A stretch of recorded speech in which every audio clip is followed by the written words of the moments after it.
Béisbol, pasión del puertorriqueño, que lo ha vivido, lo ha disfrutado y lo ha vitoreado desde su mismo comienzo hasta el presente. Una larga cadena de momentos inolvidables que han brindado increíble felicidad en las victorias e indescriptibles decepciones en las derrotas. Este documental acerca del origen del béisbol en Puerto Rico es un tributo para todos aquellos puertorriqueños y puertorriqueñas que se han puesto un uniforme para jugar al béisbol y han dedicado sus vidas para dominar este difícil deporte. Los invito a tomar un viaje por los caminos de la historia y volver a trazar los pasos que han engendrado este maravilloso deporte en Puerto Rico. El béisbol se cree que es derivado de varios juegos de bate y pelota practicados por los primeros colonos ingleses en los Estados Unidos. El origen del béisbol como deporte se remonta al siglo XIX y su invención, controversialmente, ha sido atribuida a un general del ejército durante la Guerra Civil, llamado Abner Doubleday, en Cooperstown, New York, en el año 1839.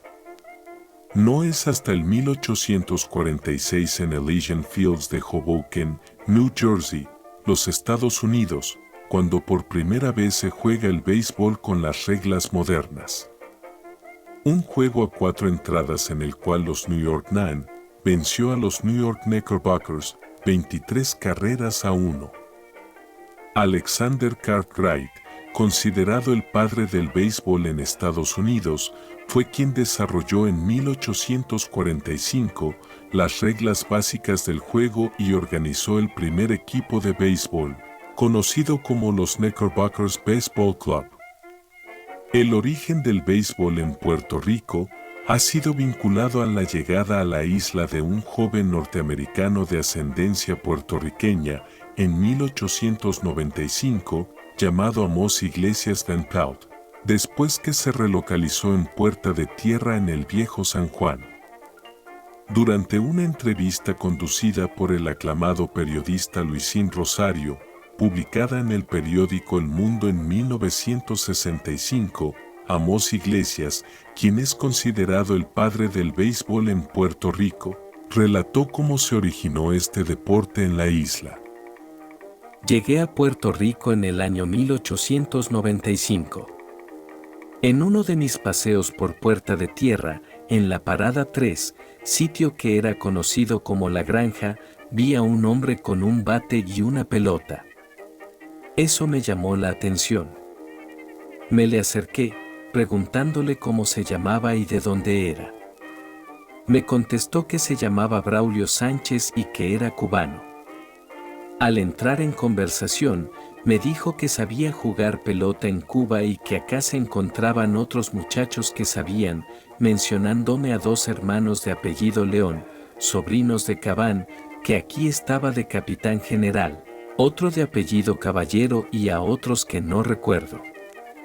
Yo le dije que me llamaba Amos Iglesias, que era descendiente de americanos nacidos en Brooklyn, que había llegado hace unos días y que me gustaría conocer a esos jóvenes cubanos, para ver si podíamos formar 2 equipos.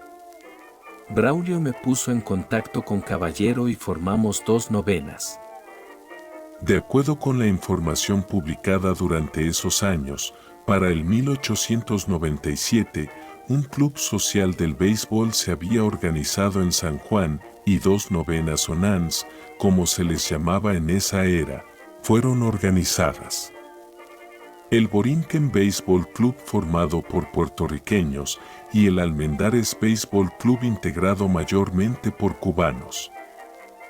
Gracias a los esfuerzos de Iglesias Van Pelt, las directivas de ambos equipos fueron organizadas, incluyendo a sus respectivos presidentes, el señor Francisco Álamo por el Almendares y el señor Santos Filippi por el Borinquen Baseball Club. Una vez organizadas las directivas, estos pioneros del deporte comenzaron a aprender los fundamentos del béisbol jugando partidos de práctica entre los 2 equipos. El primer juego de práctica se llevó a cabo noviembre 21 de 1897, una vez llegaron los bates, bolas, guantes y equipo del receptor en el barco a vapor Arcadia, el día antes. Varios otros encuentros de práctica se jugaron antes de que se llevara a cabo el primer partido oficial entre los equipos. El Borinquen Baseball Club, bajo la dirección de Amós Iglesias y otros jóvenes como Manuel del Valle y Jesús Cabañas, y el Almendares Baseball Club bajo la dirección de Caballero. Estas prácticas se condujeron en los terrenos baldíos del sector conocido como El Abanico, frente al Fuerte San Cristóbal, y a un camino que los ciudadanos de San Juan utilizaban para pasear, causando fuertes críticas de la población capitalina que aún desconocía el béisbol. Para el año 1916, la reconocida Biblioteca Carnegie sería construida en este histórico terreno para el béisbol puertorriqueño. Esta fotografía, tomada muchos años más tarde, representa una pequeña muestra de algunos de los otros pioneros del béisbol en Puerto Rico. Dirigidos por Amós Iglesias Lamprout, ellos no fueron únicamente algunos de nuestros primeros jugadores, sino que también contribuyeron significativamente a establecer el béisbol en la isla en los años 1897 y 1898. Ingeniero Enrique Saldaña, juez Ignacio Carballeira, doctor Manuel del Valle, Enrique Gatelli, Jorge Colombani, y a la extrema derecha, el famoso cronista deportivo del periódico La Correspondencia, Base Hit, quien junto a Kelly Slater mantenían al público informado de los acontecimientos en el deporte de la pelota. El primer juego se celebró el 9 de enero del 1898 en el área central del velódromo de Santurce, en la parada 13, perteneciente al señor Francisco de Álamo Armas. El área de juego fue preparada y marcada por voluntarios y amistades de los jugadores. Debido a la escasez de documentos relacionados con este evento, ha habido dificultad determinando con exactitud las alineaciones de este histórico partido. Solo sabemos que 9 jugadores participaron por cada equipo, aunque no es completamente claro las posiciones defensivas de cada jugador. La empresa del tranvía, atendiendo a nuestra indicación, tuvo a disposición del público suficientes coches para conducir al velódromo ayer, a la numerosa concurrencia que se aglomeraba en el salón y alrededores de la estación. Lo más bello de las muchachas capitaleñas estaban allí, luciendo los distintivos de los clubs que se disputaría la victoria. Desgraciadamente para todos, y especialmente para las gradas, el tiempo, impertinente coinvitado, suspendió el desafío cuando el juego comenzaba a tener para sí la atención de todos los curiosos. He aquí las puntas principales de los 3 innings jugados. Amós, el simpático pitcher del Borinquen, trabajó bien, retirando 3 hombres en strikes. Merece como corredor una censura cuando pretendió robarse el home con 3 hombres en base y un buen compañero al bate. Caballero, aunque sereno en el box, mandó a primera base 6 hombres. Los receptores, bien, León tuvo 2 pass balls, y Cabañita deja ver en su semblante huellas de su reciente enfermedad.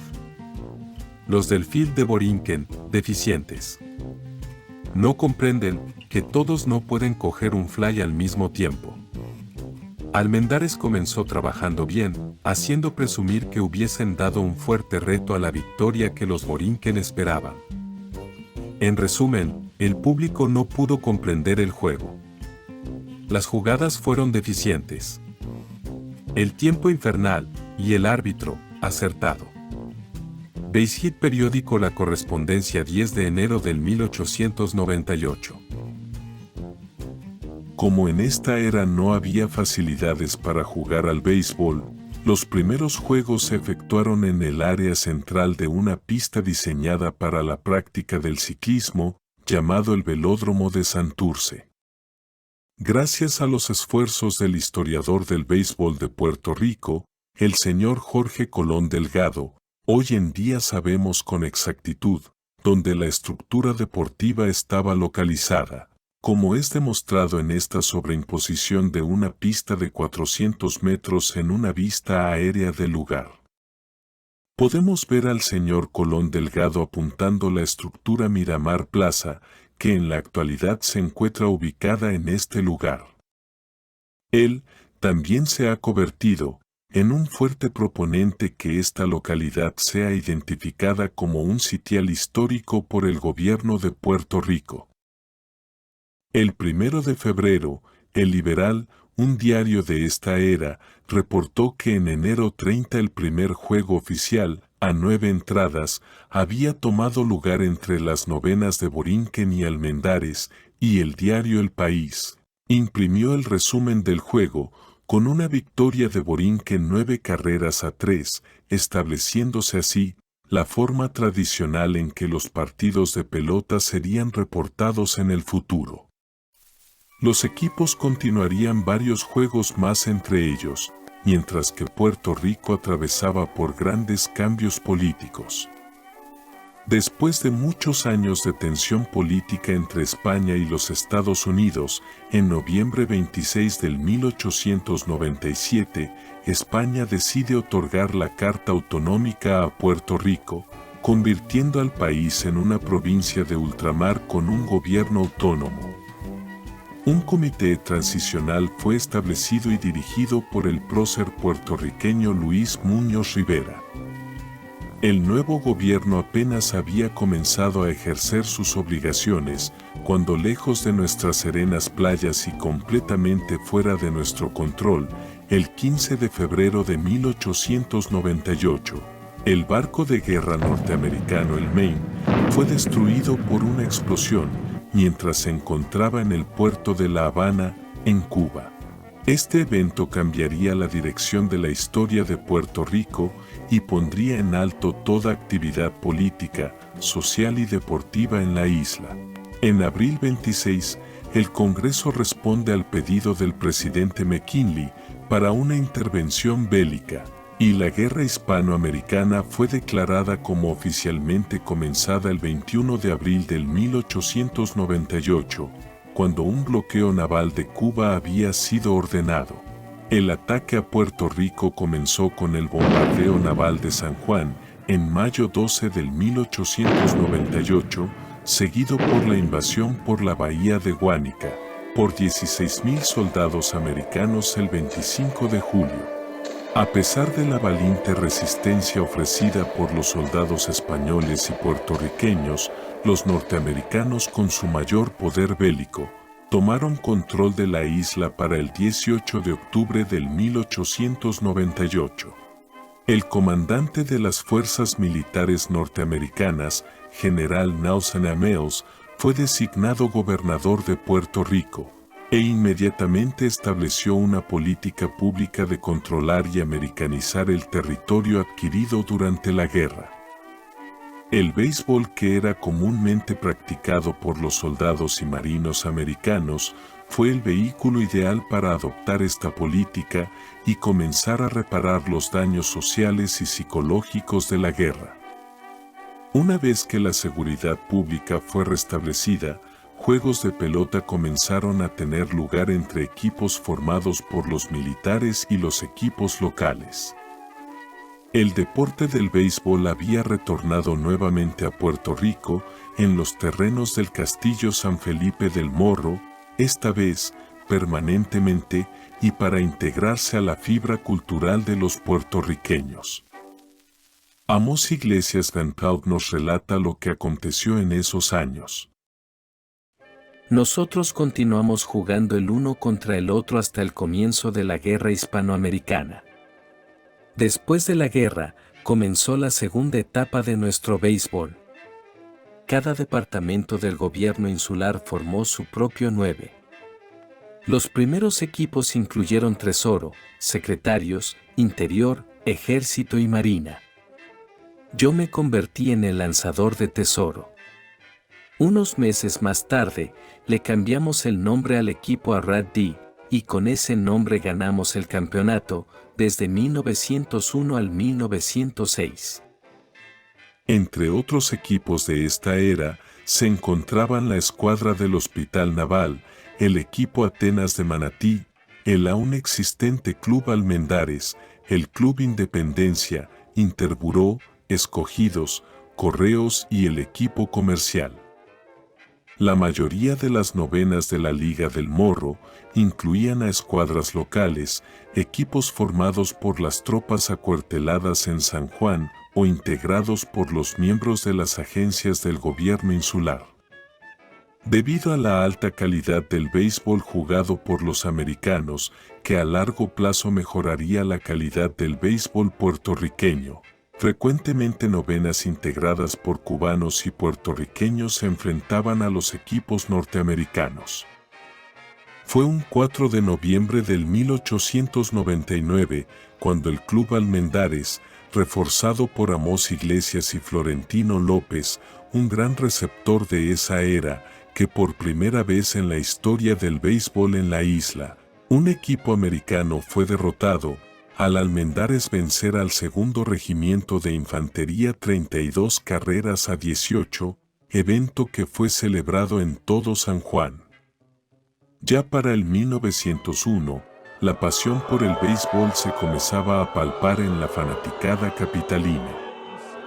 En un juego entre el Club Almendares y el equipo norteamericano Plaza, se formó el primer motín en la historia del béisbol puertorriqueño, cuando los fanáticos, airados con una jugada cantada por el árbitro a favor del equipo Plaza, comenzaron a lanzar objetos al campo de juego, al punto que los jugadores americanos tuvieron que refugiarse detrás de las paredes fortificadas del Morro. El juego no pudo ser continuado hasta que la policía militar restableció el orden. Durante este año también se celebró un exitoso campeonato de béisbol en los terrenos del Morro, que contó con la participación de 6 equipos, coronándose el Club Curiosidades como campeón.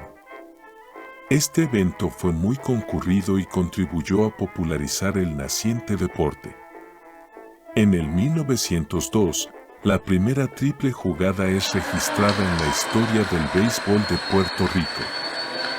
Durante un juego entre los equipos Independencia y Curiosidades, una triple jugada sin asistencia ocurrió en el 8º inning con las bases llenas, en tercera base. Décadas antes de que se jugara un partido nocturno en las Grandes Ligas, el 13 de abril del 1902, un juego que se extendió hasta después de caer la noche, fue completado cuando los fanáticos puertorriqueños iluminaron el campo de juego del Morro con antorchas.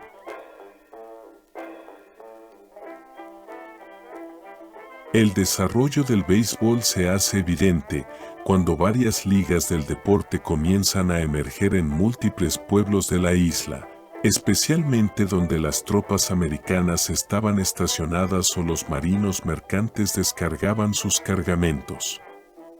Aparte de San Juan, Arecibo fue otro pueblo donde el béisbol fue introducido rápidamente y para el 1899, el nuevo deporte era ya enseñado a la población arecibeña. La primera liga establecida en Arecibo fue en 1909 con la participación de 4 equipos, el Club Jefferson, el equipo dominante de esta liga hasta el 1915, el Club Cambalache, el Club Marina y el Club Maine. Una vez el campo de juego utilizado por esta liga fue dedicado para construir la escuela superior, un grupo de ciudadanos y comerciantes decidieron construir una nueva facilidad para practicar el deporte llamado el Parque Cambalache.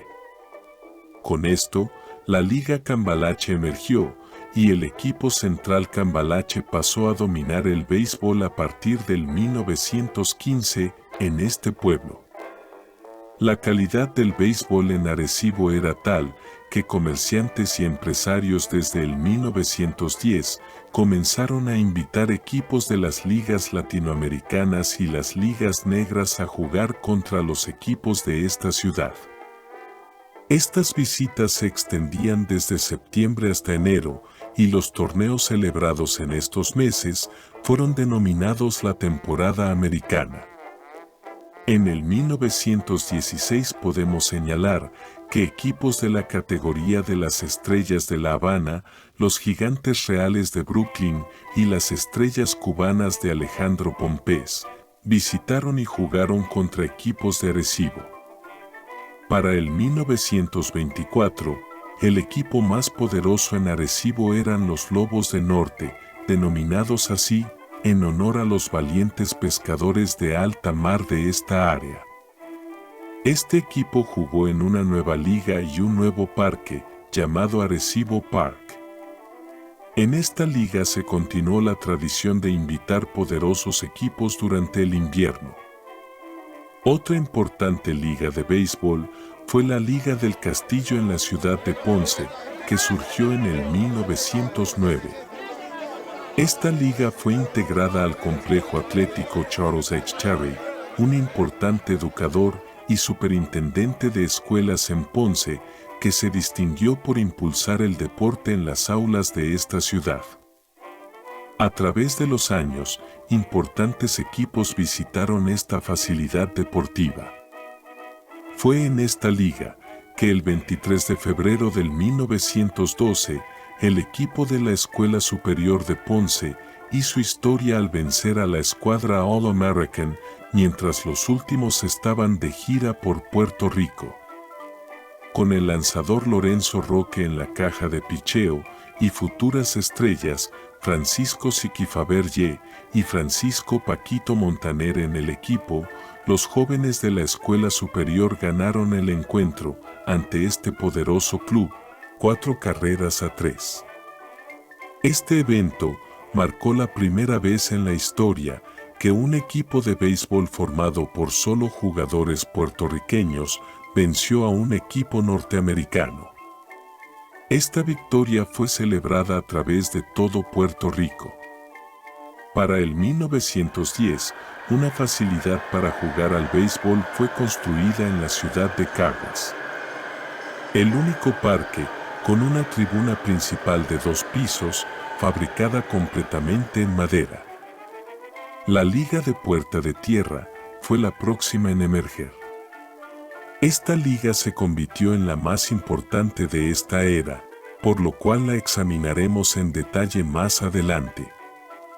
En Mayagüez, en el año 1914, surgió la Liga de París en el barrio París de esta ciudad, permitiendo el desarrollo del béisbol en el área oeste de la isla.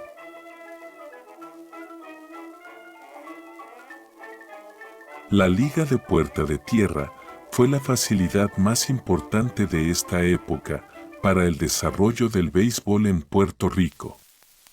Situada al lado de la Estación Naval Inalámbrica en la Parada 8 de Santurce, por lo que también era conocida como la Liga de la 8 o la Liga Insular, debido a su construcción como parte de la tercera Feria Insular, en el 1913.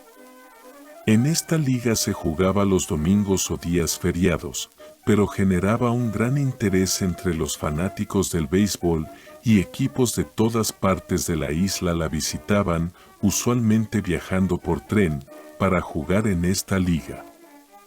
El fanático promedio no conocía las complejidades del juego, pero disfrutaba un poderoso batazo, la emoción de un juego bien lanzado, o la agresividad de un buen corredor de bases, elementos que se veían frecuentemente en esta liga debido a la calidad del béisbol que era practicado.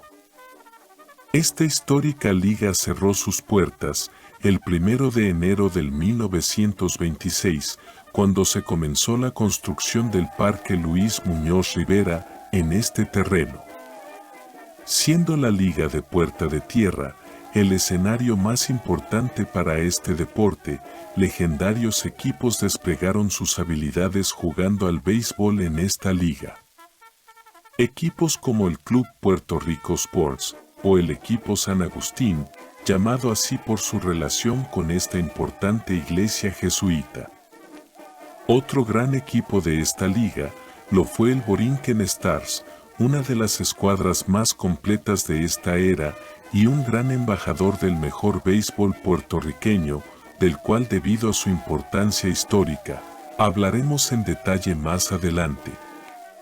Otras novenas incluyeron al equipo Red Flag de Manatí, los equipos San Juan Athletics, San Juan Junior y el equipo Pope, entre muchos que representaron a San Juan en esta liga a través de los años. El Club Asturias representó a Río Piedras. Otro equipo competitivo de la era lo fue el equipo Montecarlo, y desde Arecibo viajaban a Puerta de Tierra equipos tales como el Club Jefferson y el equipo Arecibo Park, para enfrentar la excelente competencia en esta liga.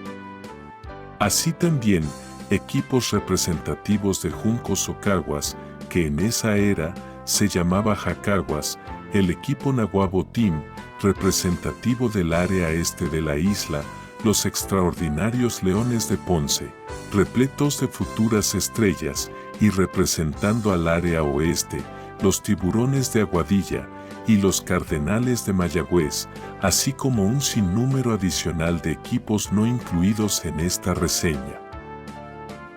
La Liga de Puerta de Tierra sirvió de anfitriona a múltiples equipos norteamericanos que viajaban a Puerto Rico en busca de buena competencia durante los meses de invierno en los Estados Unidos. Equipos tales como los Gigantes Reales de Brooklyn y el Club Allentown de Pensilvania vinieron a jugar en varias ocasiones. Todas las ligas en Puerto Rico contaban con jugadores estrellas, pero la Liga de Puerta de Tierra tenía más que todas las demás.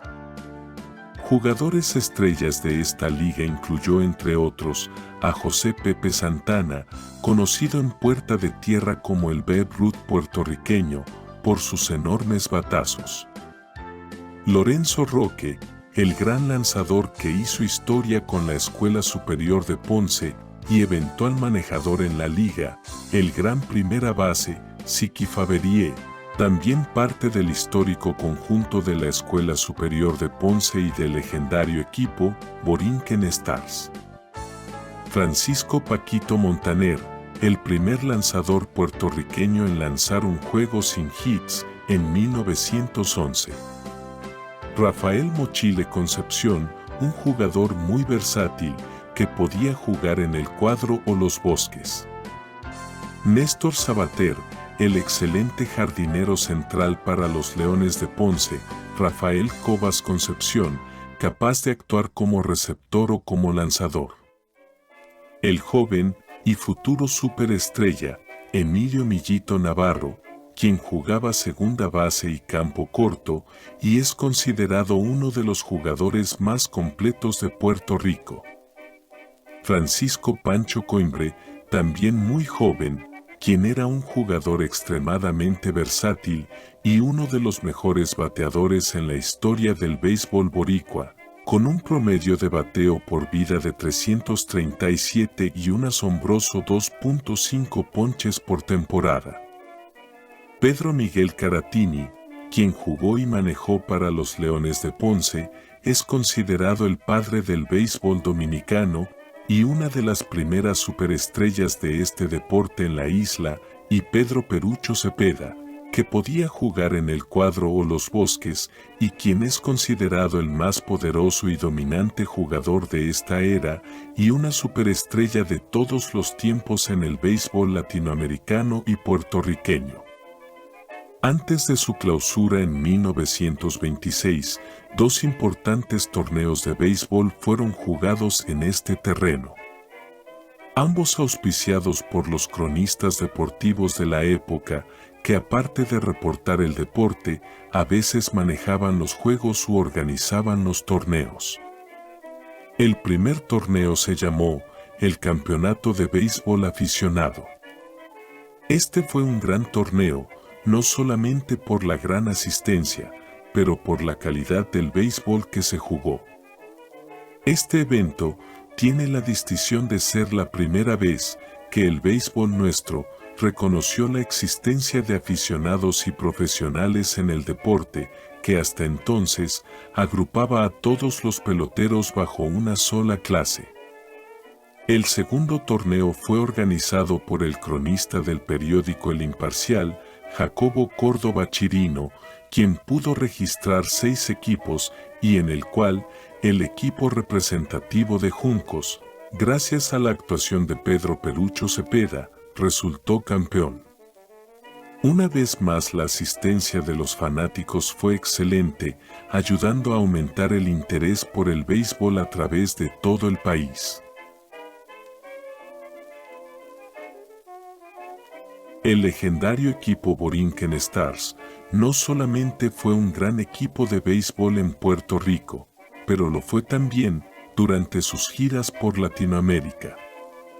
En un viaje a Venezuela, un evento que causó gran entusiasmo entre los fanáticos de este deporte en este país fue el reto hecho por la gerencia del club puertorriqueño al mejor equipo venezolano de la época, el equipo Independencia, por medio de una carta publicada en la prensa del país. El 28 de mayo del 1918, los apoderados del equipo boricua le escribieron la siguiente carta a los apoderados de la escuadra venezolana. Señor Eduardo Matauban, hijo, presidente de Independencia Béisbol Club. Muy estimado amigo, desde hace días se encuentra en Caracas el Béisbol Club Borinquen Stars, que contratamos en Puerto Rico, y sabedores los escritos de que el club que usted dignamente preside, figura con altísimo honor, entre los de más prestigio en el país, venimos a proponer a usted por la presente, un desafío para el próximo domingo, en nuestro terreno. Condiciones y detalles podríamos fijarlos cuando juzgue conveniente. Esimerman y Luis López Méndez. Una vez el reto fue aceptado, los equipos jugaron 2 encuentros, con victorias del Borinquen Stars en ambos partidos. Durante su gira por varias ciudades de Venezuela, los puertorriqueños perdieron un solo juego, quedando demostrado que las tácticas del béisbol boricua eran mucho más avanzadas. Una vez terminada la gira, varios jugadores del Borinquen Stars se quedaron en Venezuela por varios meses, enseñando a los equipos venezolanos las estrategias del béisbol puertorriqueño. Con el pasar de los años, Venezuela se convertiría en una potencia del béisbol mundial. Los 1920 fue una década de cambios políticos, económicos y sociales para Puerto Rico. La ley Foraker, firmado por el presidente McKinley en 1900, era la ley que regía en el suelo boricua. Sin embargo, esta década se caracterizó por la implementación de la Acta John Shafroth, firmada por el presidente Woodrow Wilson en 1917. Aunque con ambas leyes el gobernador era designado por el presidente, esta nueva ley fue diseñada para modificar la relación entre Estados Unidos y Puerto Rico. Entre las medidas aplicadas por esta ley, se comenzó a considerar a Puerto Rico un territorio no incorporado. Se concedió la ciudadanía americana a toda persona que hubiera nacido después del 11 de abril del 1899. También constituyó cuerpos legislativos a la imagen de la legislatura de Estados Unidos, estableció elecciones cada 4 años, determinó que el comisionado residente fuera electo por voto popular, y estableció el inglés como el segundo lenguaje oficial del país. Estos cambios políticos combinados con la difícil situación económica, creó un súbito aumento en la emigración hacia los Estados Unidos, particularmente Nueva York, donde miles de puertorriqueños se fueron a residir, incluyendo muchos jugadores de béisbol. Una vez establecidos, formaron ligas de béisbol o se integraron a las ya existentes. Durante el 1917, el Congreso de Estados Unidos también creó la Ley de Servicio Militar Selectivo y aproximadamente 250,000 puertorriqueños se incorporaron al ejército americano, de los cuales 20,000 sirvieron en la Primera Guerra Mundial. En esta década la isla de Puerto Rico comenzó el proceso de modernización. El previamente designado comisionado residente, prócer don Luis Muñoz Rivera, ya había comenzado a abogar desde el 1907 por un edificio oficial donde la legislatura puertorriqueña pudiera trabajar. Para el año 1925, su construcción fue aprobada y el Capitolio fue terminado en el 1929. Sin embargo, su famosa cúpula no fue completada hasta el 1961. Los periódicos El Mundo y El Imparcial dominaban la prensa y la WKQ dominaba las ondas radiales, siendo la única estación de radio en Puerto Rico. De gran importancia para el béisbol caribeño fue que en esta década nació la idea de la Serie del Caribe, de acuerdo con este artículo, publicado en el Nuevo Diario de Venezuela. Aquí la carta, enviada por la Asociación de Cronistas Deportivos de Puerto Rico a su contraparte venezolana. San Juan, febrero 11 de 1926. Señor cronista deportivo, El Nuevo Diario. Tengo el gusto de incluirle un recorte del periódico El Mundo, que se edita en esta ciudad, en que aparece una crónica deportiva insertada en el número del pasado domingo. Se enterará por dicha crónica que la Asociación de Cronistas de Puerto Rico Incorporada, organización que presido, en una de sus últimas reuniones tomó el acuerdo en fomentar un campeonato internacional de béisbol en el que tomen parte Venezuela, Puerto Rico y Santo Domingo.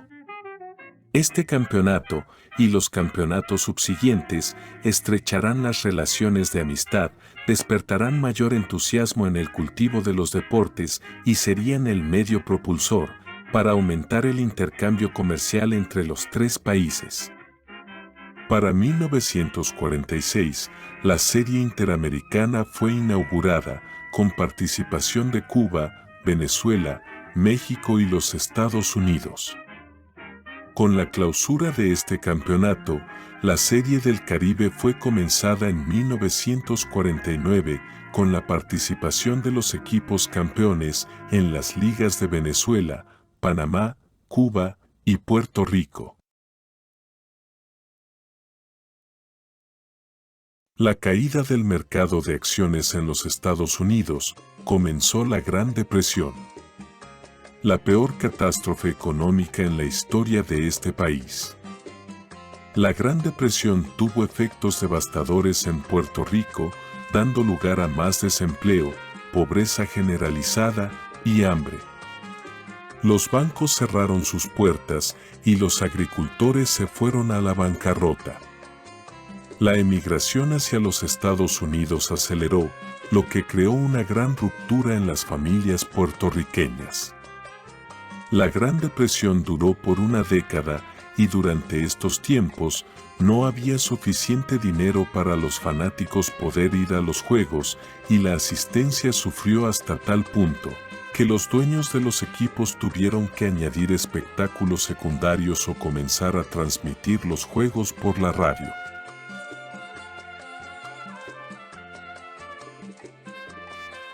A pesar de las dificultades económicas durante esta época, varios jugadores puertorriqueños fueron firmados por equipos de las ligas negras para jugar en los Estados Unidos. De acuerdo con las investigaciones del historiador de béisbol puertorriqueño Jorge Colón Delgado, el primer pelotero firmado fue Jesús el Tigre Velázquez, quien jugó para los Gigantes de South City en 1917, seguido por el ponceño Rafael Cruz, quien fue lanzador para las Estrellas Cubanas del Este, otra franquicia negra en una liga independiente, en 1918. Una vez las ligas negras fueron organizadas, cuando el promotor Rube Foster fundó la Liga Nacional Negra en 1920, esto dio lugar a que varios otros jugadores boricuas fueran firmados, comenzando con el excelente primera base y guardabosque, José El Gaucho Torres, quien jugó para las Estrellas Cubanas en 1924 y las Estrellas de Newark en 1926.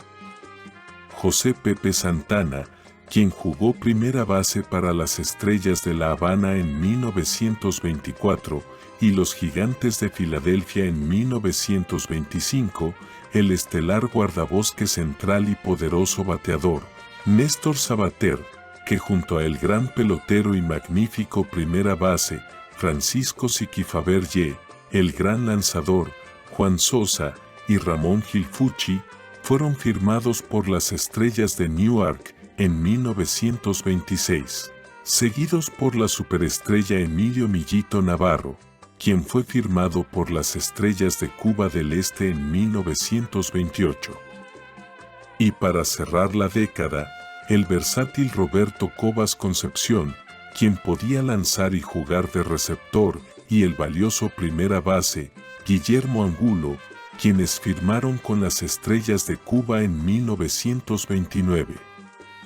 Otro jugador que fue altamente reclutado por equipos de las ligas negras fue la superestrella puertorriqueña, Pedro Perucho Cepeda, quien nunca firmó por su repudio al racismo en los Estados Unidos.